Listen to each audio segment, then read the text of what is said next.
sir. Mr. Elder. Yes. Mr. Wicker. Here. Mr. Bishop. Here. Mr. Masterson. Here. Mr. Quayle. Here. All present judges have a quorum. Thank you, Chair. I would like to take a moment of silence for we've lost Mr. Paul Powell. He was a member of the Honor Guard himself and done a lot of things for a lot of people in this area. So,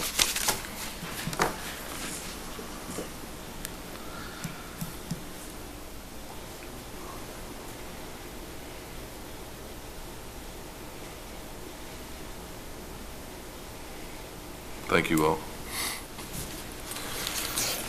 The first item on the agenda is consider approval of minutes from the previous meeting held April 5th, 2018. Motion. Second. Mr. Elder. Yes. Mr. Quayle. Yes. Mr. Masterson. Yes. Mr. Bishop. Yes. Mr. Wicker. Yes. The second item, we have a guest with us tonight. Mr. Mattingly is with the youth football program to request some funds for some football equipment. Moo moo. I'm sorry, did you say moo? Mr. Moo. Mr. All right, what you got in front of you, here's the situation Little League football's in. Due to the new concussion thing, it's all over everything right now. They got a lot of helmets that wouldn't pass inspection if they went out and played with them right now. While the shoulder pads aren't in the best of shape. Some of them look like probably when Tommy Simpson was coaching up there. I was playing then, moo moo. And Mr. Masterson, you can attest to the concussion protocol problem. So, yeah. It's obvious he got hit a few times too many. Of course, you can tell he was hit hard. He was hit real hard. See, we do need to fund this then, right? Yeah. So what you got big head. there is 3 quotes. That's where we're standing. You'll see on all the quotes, there's like anywhere from $1,000 to $1,200 difference. But we got to have up to $10,000 to purchase the helmets. This right here is the football coach up at the high school. It's also for helmets and shoulder pads. I'm sorry on that. And you'll see it's like for 80 helmets, 80 shoulder pads. And you'll say, why do you need that many? Guys, if you don't have that many, considering you got big head, little head, medium head, and you got to have all these different sizes, even on the shoulder pad type. And the safety now anymore is the biggest concern ever. It don't matter what sport you play, you're going to get hammered with the concussion protocol. And it's even, and you'll say, it doesn't in baseball. Well, you're full of it too because it is, because I just did the safety awareness plan for them, and you got to put in a concussion protocol on that now. So it's every sport you play. So you'll see that, and we're just looking for any type of help to help with this, because the season's here, going to be here in about 2 to 3 months, and we just need help to get these helmets and shoulder pads. So, I know every time I come in here, every time you see me, you're like, oh God, he needs more money. Well, hey, but you're this in is our a little mind. bit more serious situation than when I'm in here before. You said the last time's what? Yeah, but when it comes to a kid's health, it's a lot more serious It than is. a building. So, because I'm one of these, I love football. My kid plays it. And of course, he coaches at the high school, so it tells you how much he loves it. So we're just looking for any type of support we can get to help pay for this stuff, and so we can make sure that they're safe for the next season. Let me ask you, What do we normally do each year? Is it 20? We already gave them the $2,500. Already gave the 2,500. the 2,500 really goes to the league and really helps pay for their insurance is what we do. Yeah. Now, let me ask you a question. How many participants or kids do you have in Little League Around football? 100 every year. Okay. Have y'all done anything else to try to raise any money, or just a? We haven't yet, because we just developed a new board, and this is something that we hit on as soon as we started the board, because I met with Alan and the AD from the high school. I met them down here one day, we went through some stuff, and that's when we realized we're in a situation.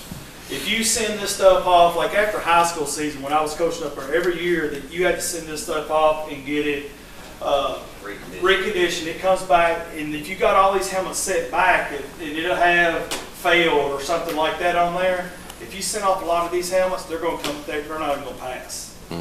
Well, I know and I will give the city credit. I know the city, for example, provides field, labor, so forth on it, and I know that's their part, and they do a very good job of that. We appreciate that.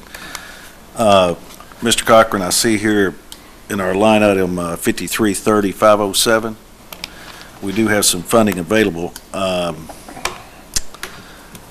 thought is that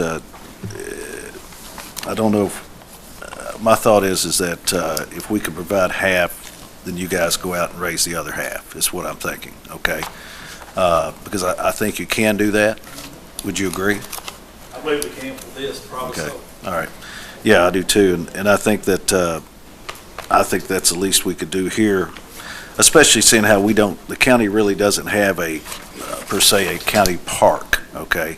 So we do it in different ways by trying to help out the leagues and so forth, so. And if I recall correctly, sir, I think the helmet saved your son's life one year when he was kicking, because he thought he got murdered that night, right? Yeah, I did too. I'll be honest with you. I thought he's dead too. Yeah. I don't want to talk about that, all right? Yeah, now You play football? yes, I did until Mark Brown told me I would probably be better off in, something else, so, But, yeah, I was one of the best water boys you ever saw in your life. The same thing happened to me except playing basketball. Until he told me I'd be better doing something else. Yeah. But, tell you what, I would make a motion to, contribute $5,000 out of account 5330-507, Second that motion. for purchase of the helmets and the, shoulder pads. And that'll give you guys a good start, and hopefully, I think you can go out there and find the rest of it, so. Appreciate it. Thank you very much. Just to follow up, if I could briefly, is the actual $2,500 that you're talking about that we get donations every year, we haven't put in for that for this fiscal year yet. That was for last year. Is that the one that does that? Just made in July, which is this fiscal year. Yeah, Okay, well, yeah, we go, Yeah. fiscal year. Okay, Yeah. but we won't request again until we need to get in August. And we won't pay you again until you're allowed to get it, so, I'm just telling you. I like the effort, though, yeah. Hey, you sound like you went to school of Brady there. Yeah. Thanks, guys. I appreciate it. Thank you all. Thank you. He played football. Thank you, Moot. Thank you, Mr. Moot. Guys, take care. Mr. Elder, Yes. Mr. Mash? Yes. Mr. Quayle? Yes. Mr. Wicker? Yes. Mr. Bishop? Yes. Thank you for your help on that, Mr. Cochran.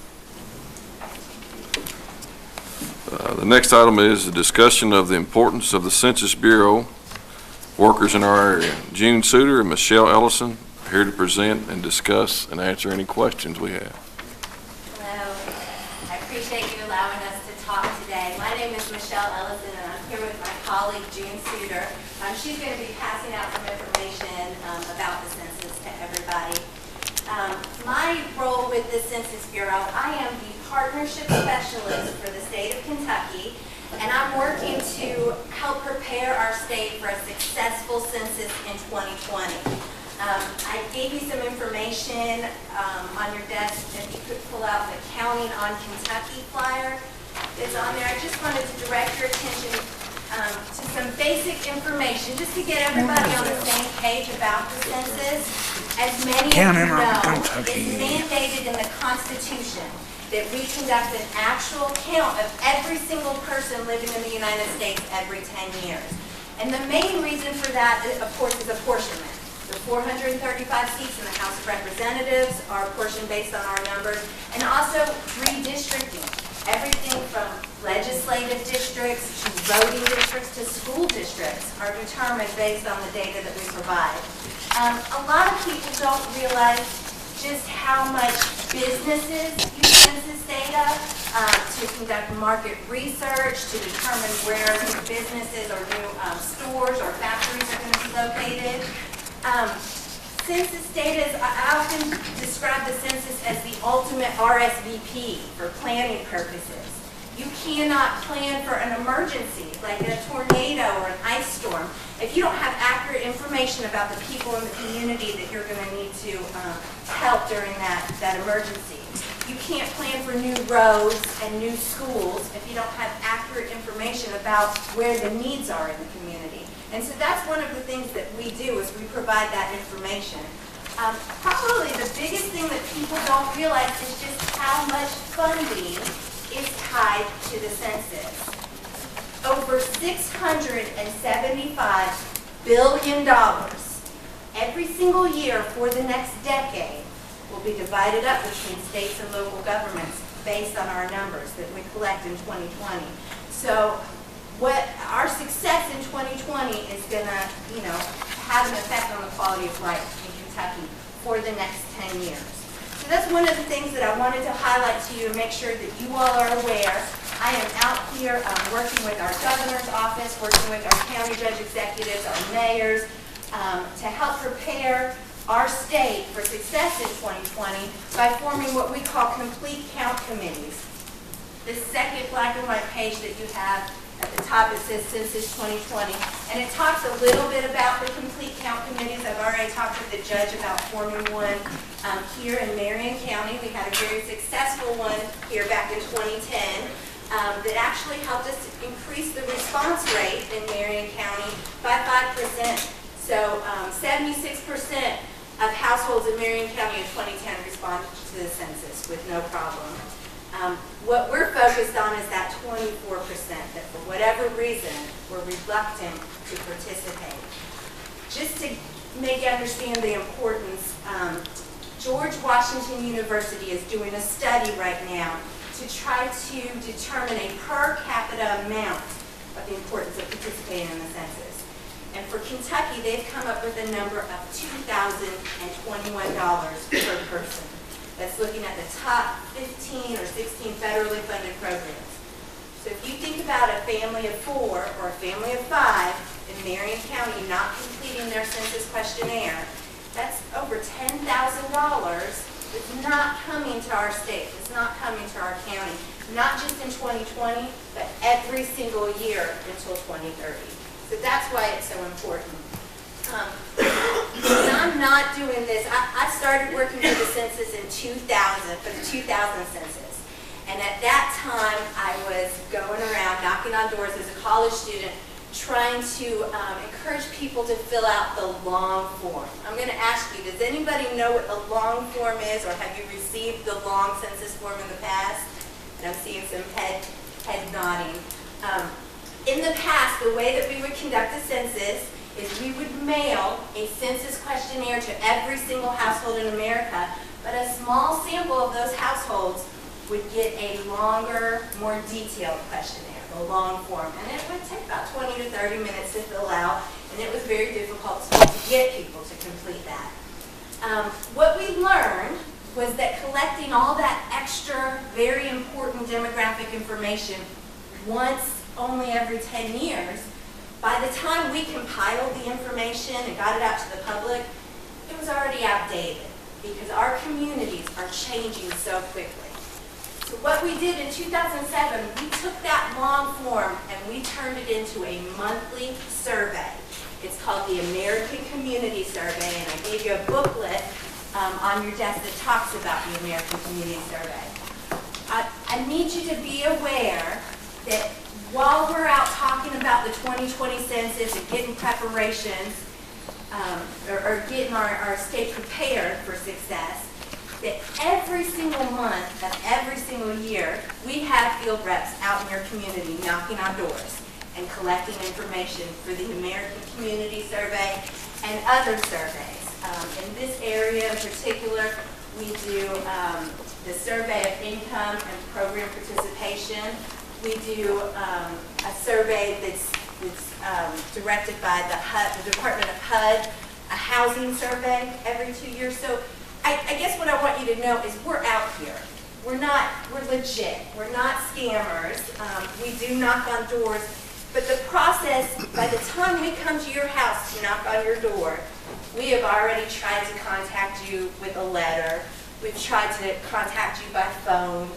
So us coming to your door and knocking to collect this information, it really is a last resort. But I do need you to be aware that this is happening because you all may get questions as the leaders of the community when somebody has a census worker come to their door. They might call you and say, hey, is this legit? I know they call the Attorney General's office. I know they call Better Business Bureaus. So I want you all to be aware that this is happening and explain how important it is, because the information that we collect, it really is vital to improving the quality of life in Marion County. So I know that was a quick overview. I don't want to take much of your time, But I do want to answer any questions that you might have about both of our current surveys that we do every single month of every year, and also the upcoming 2020 census. I do have one question. Yes, sir. The last census kind of affected my district in particular, and I think a lot of us is. Was the prison population included in the census? Yes. And every 10 years, that is something that's sort of duked out in Congress, how we will count prison population. If they can't vote, I'm just curious on that. Yeah, because there's often a debate every 10 years, should prisoners be counted at the facility where they're housed, or should they be counted back where they came, where they lived prior to going to the facility. So, I don't think they'll count them this time. No, it's empty this time. oh, It emptied out shortly after the census. My district lines were drawn a lot different, and I thought, well, it is what it is. Okay. Yeah, I do have one question. I received the agricultural census, and actually, instead of doing I just went online, very simple to do. So you have to do both, correct? yeah, we do a lot of censuses. So we have an economic census, we have an agriculture census. The one that I'm working on is the decennial census, so the big every 10-year one. But we do try to make it as easy as possible to respond to these surveys, just because the information we collect is so important. We don't want to create any barriers. So if you were able to do it online, I'll tell you, for the first time ever in 2020, we're going to be offering an online response option to complete the census, which we're really excited about. But at the same time, that's something we need to start thinking about now to prepare, because there is still a digital divide. There is still plenty of people that don't have easy access to the internet to complete their census questionnaires. So right now we need to start thinking about working with our libraries, working with our schools, making sure that computer facilities are open, and that the public can come in and use those facilities when it comes time to complete the census. I will make one suggestion. Yeah. When you do the phone call, be sure you get the full name, because about a month ago, some nice little lady called me, and she asked me, was I Michael Masterson? I said, yes. So we talked for about 10 or 15 minutes, and she said, Michael Brent. I said, ma'am, that's my son. Gotcha. Yours is to count the number of people, not necessarily, no matter their job or their whatever, is for the funding props, just the number of people to know. Yes, we count every single person in the United States. That's our goal. Everybody that lives or stays here most of the year, we want to count them in the 2010 or the 2020 census. That's every 10 years. Every 10 years, yes, sir. This monthly thing, is that something, you don't mail that to everybody, just certain? We don't. So the American Community Survey and our other surveys that happen monthly is a small sample of the population that receives that. So that's where sometimes problems can occur. If we come knocking on a door and someone says, hey, you didn't go to my neighbor's house, I know about the 10-year census, I know when everyone's supposed to be counted then, I'm worried this is a scam, or I'm worried this is not legit. That's why I'm here talking to you, to get that message out that it really is legit. And we do have things in place for you to check and verify. We encourage everybody to verify our identities if they feel uncomfortable. But all our census workers carry badges. They have laptop computers. They will bring a copy of the letter that was mailed to you or mailed to the household. What we don't have is names. We don't know whose door we're knocking on. We are just giving an address, and that's where we go to collect the information, whoever is living at that address. Now think about this.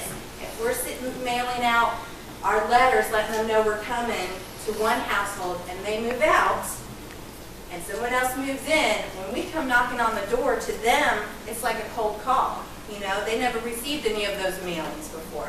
So those are the people that might reach out to you and say, hey, I don't know what this is all about. Do you know any information about it? Those are some of the challenges that we face every day. Thank you for your time. Appreciate it. One thing you showed me earlier was a map of the area that's probably the less participated in the past census. Do you have a? Yeah. I think that's probably, you look around, it looks like right around Lebanon seems to be the worst one of the worst areas that's not. And she explained it to me of that being rental property. A lot of it's rental property, so. I will tell you, and one of the reasons I really wanted to come here and speak with you today is since I'm the only person in Kentucky working on the 2020 census, I have had to use the data to really identify the areas in Kentucky that are at highest risk of being undercounted in 2020. And Marion County is one of those areas. So it's very important, that's why I was talking to him about going ahead and getting a committee established, including your superintendent, including local media, including businesses and nonprofit organizations and faith-based organizations that can help us, tackle that problem of the low responses that we get to our surveys in this area.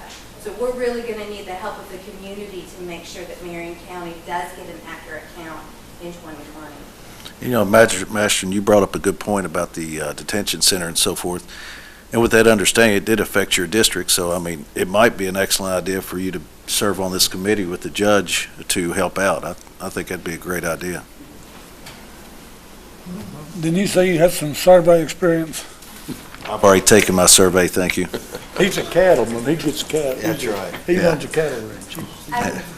I will say, and I know everybody is so busy and everybody has so much on their plate, I will say that this committee does not have to be a big time commitment, but it is vital that it gets together and informs. But, your committee might meet quarterly in 2018. It might meet every 2 months in 2019. Once 2020 gets here, though, it really should wrap up and probably meet monthly. We'll try to figure something out. Thank you very much. Thank you very much. Thank you, June. Thank you. Appreciate you all. Thank you, June.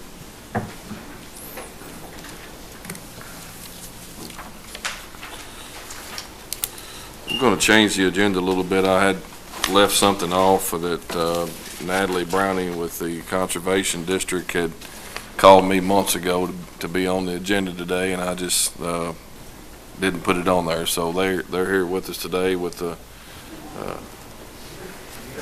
district board. So.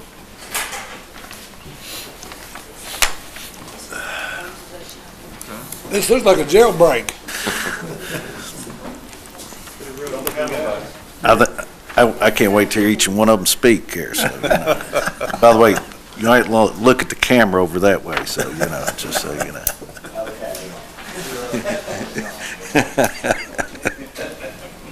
Best thing to do. Thank you, ma'am. Thank you, June. Thank you, June.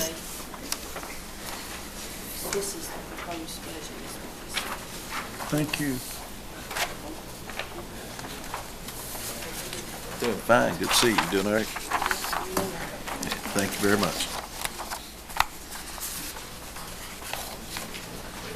All right, what I handed to you was the proposed budget for upcoming fiscal year 18-19. As you can see at the end, we're at a negative $4,867.79. That's due to the cut in direct aid and the fact that the county retirement, the percent going up to the 28%.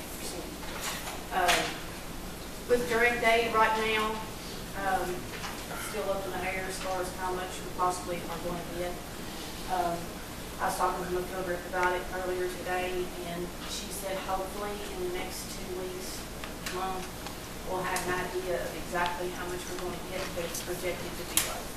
And that second paper that I handed to you, like I said, it gives the direct aid that we've received the past 3 fiscal years, and we were getting over 13,000 this year, and we got 14 the year before, and another almost 15 the year before that. And that's what's really hurting us, a whole lot right there, is that major cut.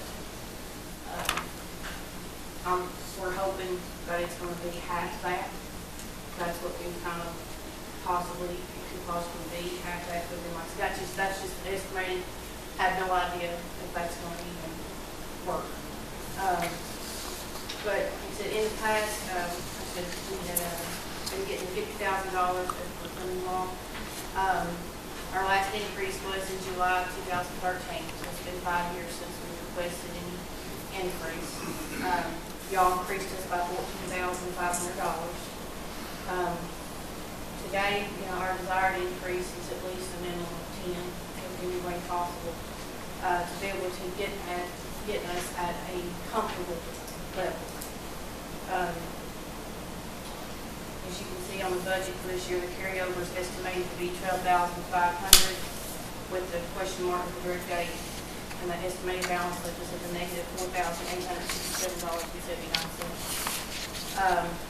If, like I said, the direct date, we don't get little to nothing, I've got, without the increase from you all, so we're going to have zero carryover for the next year too, because we're in a negative. That's going to put us close to being a negative 18,000 plus in the hole.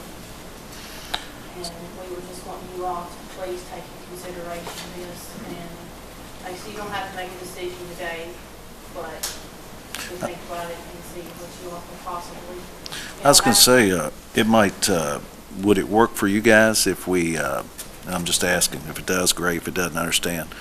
But would it work for you guys if we, can we hold off to see what, what your direct date is? This doesn't have to be till June. Okay. Honestly, we're just trying to keep you up to speed. Well, and I appreciate that, Brad. That's Dave, very did you nice. say Appreciate it. that you would probably hear from them? Awesome. My field rep said she was hoping within 2 weeks, but It's 2 weeks. I'd say 2 weeks to a month. Yeah. Government will be good. Exactly, hey, especially federal government. But I think, yeah, because once you guys know that, then obviously, and we'll know what we need to do. But I know we appreciate kind of knowing where everything's at, because appreciate the services you provide. So, yeah, appreciate that.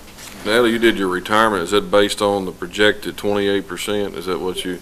I don't think it's. I think what I'm hearing is going to be about 1.12%. So we might be okay with this. That's what. Real numbers. Yeah. Better be safe than sorry. I think that might. That's what I always do with the budget. I'll go up. Yeah. I'll go up and go under. Trying to pay the help and To stay make open. sure. Yeah, that's right. Well, y'all do so many programs out there. If we didn't have you, we wouldn't have them. So I mean, it's And she does a lot that she doesn't have to do it. exactly. Does she really? It's a great asset, okay?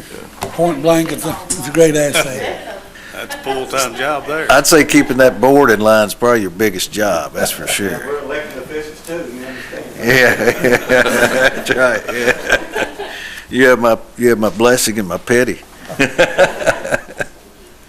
y'all for your time. All I right. appreciate it. Tomorrow is our tree giveaway. We're gonna have wild plum, silky dogwood, pin oak, eastern redbud, white pine, and pecan. You're doing it out there? When are you guys gonna do the planting? 9 o'clock. From the office. Last what y'all were giving away. Whoever Yeah, exactly. before 9, you have to wait. Which one of you guys are We gonna, couldn't even get set up last year. which one of you guys are gonna do the planting? Well, that's under contract. Under contract? Yeah, exactly. That's what the 10,000's covered. That also is, Farm Service Matt's Agency drive also out there. having our Farmers Appreciation Day with bringing us women in agriculture too. So we're also gonna have a few booths set up, of different, agencies, and, we're gonna have free hot dogs and When is chips and at the same place, all together. Tomorrow? Between 11 and 1, there'll be free Okay. hot dogs and chips, and I'm baking cookies tonight. All right. 11 to 1. Thank you. Thank you, guys. Thanks a lot. Appreciate it. Was it 11 to 1? Yeah, 11 to 1. Hey, take care of them trees, they might freeze tonight.